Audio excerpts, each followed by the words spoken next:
Welcome to this Q&A channel, Q&A with PK and PM. It's a channel for me and Pastor Medo where we just answer questions. So I want to encourage you to subscribe and like and share and do all this stuff. Now, this question here says, how do I, if we're not meant to have premarital sex, how would I know if my partner, and I believe this is a male partner, is impotent or unable to have sex? This is a good question. And I actually watched a video where someone that said she was a woman of God, that she was a pastor. I doubt it. I doubt it. Even though today anybody can be a pastor, you know. But I doubt she's a woman of God. But she said she was a woman of God.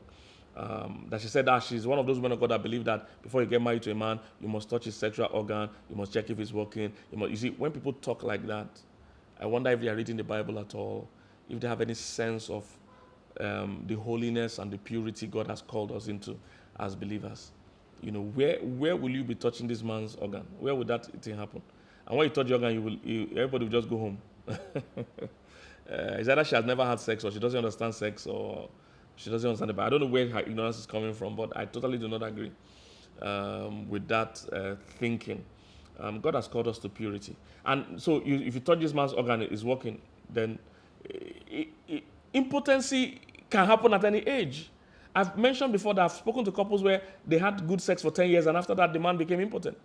Some 5 years, the man became impotent. So what are you going to do now that you've touched? You go and touch that one. What? You know, we have to trust God and go in by faith. There's no two ways about it. Sometimes it's not only men. There are people that are even married and one of the parties now develop mental illness. What are you going to do? Marriage is real stuff. It's not. You can't check everything. Now, of course, you check character and basic stuff, but there's no way you can be sure of every single thing. That's not how this works. That's why, as a child of God, before you get into marriage, you need to also pray. You need to watch and pray. The two are together. They didn't say watch and watch. They didn't say pray and pray. They said watch and pray. So what I advise people to do is do proper premarital counseling. So in our own situation, we'll ask those kind of questions. Have you had sex before? Do you have issues with erection? Do you have issues with sex? So those things are in the questionnaires you fill out. So do those kind of things. Number two, you have to trust God. All right? You have to trust God. There's no shortcut, because some people can actually be sexually active today and in 2 years, 3 years, 5 years become inactive, grow impotent. And lastly, if someone deceives you into a marriage where they cannot have sex, legally you are free to come out of it, because if the marriage is not, if it hasn't been consummated, it's not yet totally sealed. So you can be annulled. All right? That will serve as deceit, which can still happen even beyond sex. There are people that have deceived people into big debt financially, or people that have under wife somewhere. And so deceiving is not by holding somebody's sexual organ. It's not how you solve the issue. That's what I'm trying to say. You won't go into sin. You know, if somebody is deceiving you, you have bigger issues to worry about than their sexual organ. That's what I'm saying.